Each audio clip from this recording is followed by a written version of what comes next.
Paulo, o apóstolo da fé e da coragem. Capítulo 19. Seu encontro com os anciãos. Tendo nós chegado a Jerusalém, os irmãos nos receberam com alegria. No dia seguinte, Paulo foi conosco encontrar-se com Tiago, e todos os presbíteros se reuniram. E, tendo-os saudado, contou minuciosamente o que Deus fizera entre os gentios por seu ministério. Atos capítulo 21, versos de 17 a 19. Tendo nós chegado a Jerusalém, os irmãos nos receberam com alegria. Assim descreve Lucas a recepção do apóstolo dos gentios em sua chegada a Jerusalém.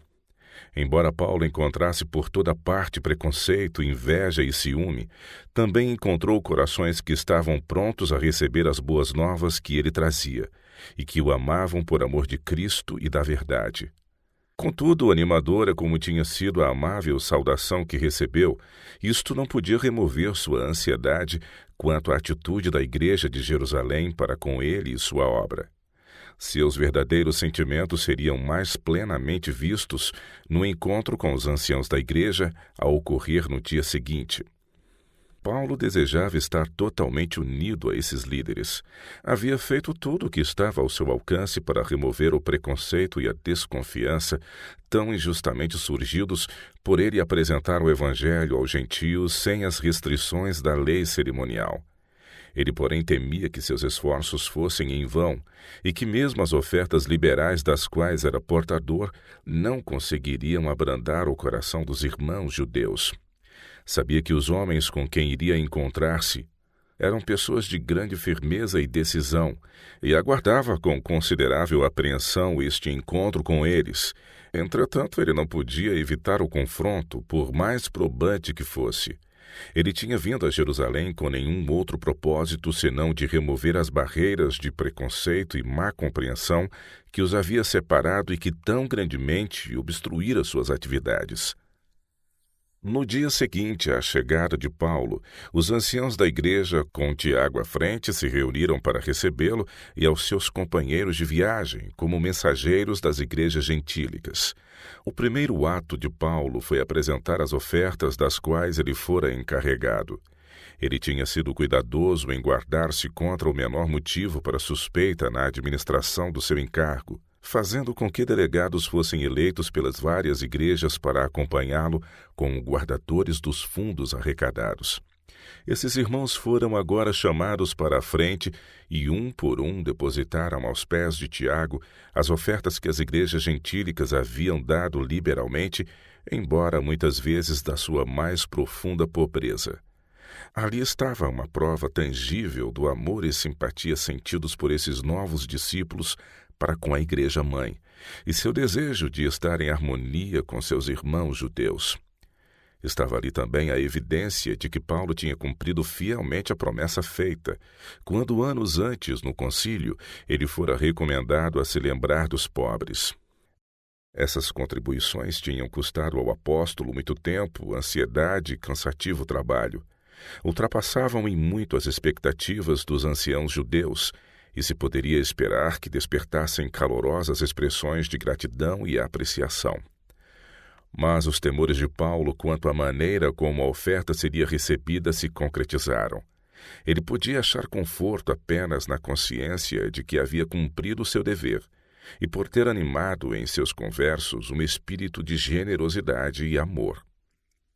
Depois da apresentação das ofertas, Paulo prestou aos seus irmãos um relatório de sua maneira de trabalhar e seus resultados. Em ocasiões anteriores, ele tinha estado diante da mesma assembleia, na mesma cidade. Foi diante da mesma audiência, anos antes, no Concílio Apostólico de Atos 15, que ele relatou sua experiência de conversão e a grande obra que Deus havia realizado entre os gentios por seu intermédio. O Espírito do Senhor então confirmara a palavra falada, e sob sua influência o concílio rendeu seus preconceitos, expressou-se como estando em harmonia com o ponto de vista do apóstolo e enviou um comunicado às igrejas nesse sentido. Mas a mesma batalha devia outra vez ser travada, enfrentando ele mais uma vez os mesmos preconceitos. Agora Paulo apresentava a seus irmãos um relatório de suas atividades desde que se separou deles 4 anos antes e contou minuciosamente o que Deus fizera entre os gentios por seu ministério. Ao descrever ele o trabalho em Éfeso, que resultara no erguimento daquela grande igreja num próprio reduto do paganismo, ninguém pôde ouvir sem interesse. Mas ele não pôde evitar de tocar em pontos que irritariam aqueles que ainda acariciavam preconceitos contra ele. Não podia relatar sua experiência na Galácia sem declarar as dificuldades que havia encontrado da parte de mestres judaizantes que tentaram desvirtuar seu ensino e perverter seus conversos. Descrevendo a obra em Corinto, ele precisou fazer menção daqueles que haviam espalhado confusão e contenda na igreja ali.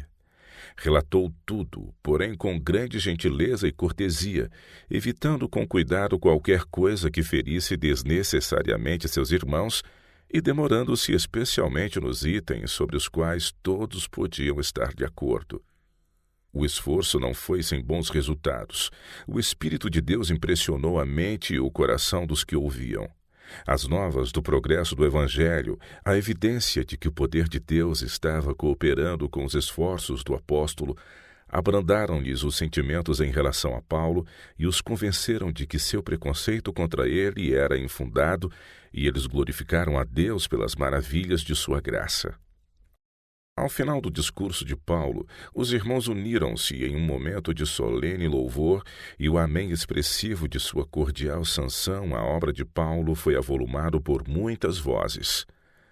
Mas, por baixo desta aparente harmonia, o preconceito e a insatisfação estavam ainda latentes. Alguns na igreja ainda estavam lutando para amoldar o cristianismo segundo os velhos costumes e cerimônias que deviam cessar na morte de Cristo. Achavam que a obra da pregação do Evangelho devia ser conduzida conforme suas opiniões. Se Paulo trabalhasse de acordo com estas ideias, eles reconheceriam e susteriam sua obra, caso contrário, a descartariam. Os anciãos da igreja tinham estado em falta por se deixarem influenciar pelos inimigos do apóstolo, mas quando ouviram de seus próprios lábios um relatório da obra que estivera fazendo, a situação tomou um aspecto diferente. Não podiam condenar seu método de trabalho, estavam convencidos de que este trazia o sinete do céu. As contribuições das novas igrejas que ele tinha fundado testificavam do poder da verdade. Viram que eles tinham estado retidos em cativeiro pelos costumes e tradições judaicos e que a obra do Evangelho fora grandemente retardada por seus esforços de manter a meia parede de separação entre judeus e gentios. Era agora a oportunidade áurea para esses principais homens confessarem francamente que Deus havia operado por intermédio de Paulo e que eles estavam equivocados ao permitir que os boatos de seus inimigos criassem ciúme e preconceito contra ele. Mas, em vez de fazer justiça a quem eles tinham prejudicado, ainda pareciam considerá-lo responsável pelo preconceito existente, como se ele lhes tivesse dado motivo para tais sentimentos. Não tomaram nobremente sua defesa, nem tentaram mostrar ao partido em desafeto o seu erro, mas tentaram lançar a responsabilidade inteiramente sobre Paulo, aconselhando-o a adotar um procedimento que pudesse remover todo o mal-entendido. Responderam ao seu testemunho com estas palavras: Bem vês, irmão, quantos milhares de judeus há que creem, e todos são zeladores da lei. E já acerca de ti foram informados de que ensinas todos os judeus que estão entre os gentios a apartarem-se de Moisés, dizendo que não devem circuncidar seus filhos nem andar segundo o costume da lei. Que faremos, pois?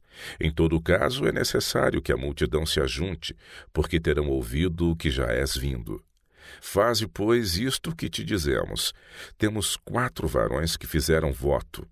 Toma estes contigo e santifica-te com eles. E faze por eles os gastos para que rapem a cabeça, e todos ficarão sabendo que nada há daquilo de que foram informados acerca de ti, mas que também tu mesmo andas guardando a lei. Todavia, quanto aos que creem dos gentios, já nós havemos escrito e achado por bem que nada disto observem, mas que só se guardem do que se sacrifica aos ídolos, e do sangue, e do sufocado, e da prostituição. Os irmãos esperavam que por este ato Paulo pudesse desfazer de maneira decisiva as falsas notícias concernentes a ele.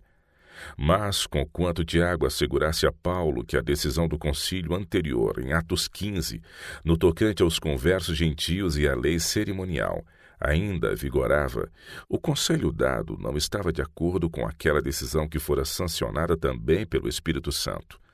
O Espírito de Deus não sugeriu este conselho. Foi ele fruto da pusilanimidade.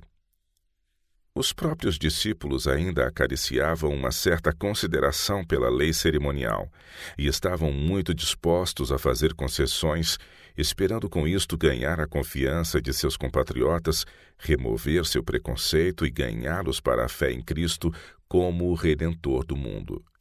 O grande objetivo de Paulo em visitar Jerusalém era conciliar a igreja da Palestina. Enquanto continuassem acariciando o preconceito contra ele, estariam trabalhando constantemente para neutralizar sua influência.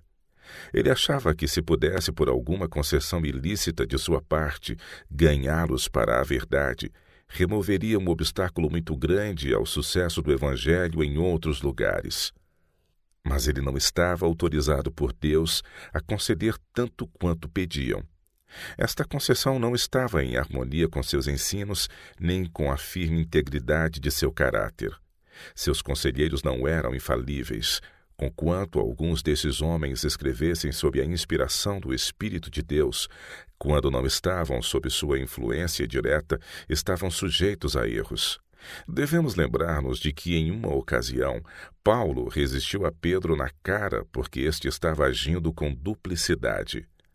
Quando pensamos no grande desejo de Paulo de harmonizar-se com seus irmãos, seu espírito de ternura para com os fracos na fé, sua reverência pelos apóstolos que tinham estado com Cristo e por Tiago, irmão do Senhor, e seu propósito de tornar-se tanto quanto possível tudo para com todos, sem sacrificar princípios, quando pensamos em tudo isto, surpreende menos que ele tenha sido constrangido a desviar-se do caminho firme e decidido com respeito às cerimônias e práticas judaicas. Mas, em vez de alcançar o objetivo desejado, esses esforços pela conciliação apenas precipitaram a crise, apressaram os preditos sofrimentos do apóstolo, separando-o de seus irmãos em suas atividades, privando a igreja de uma de suas mais fortes colunas e levando tristeza ao coração dos crentes em todas as partes.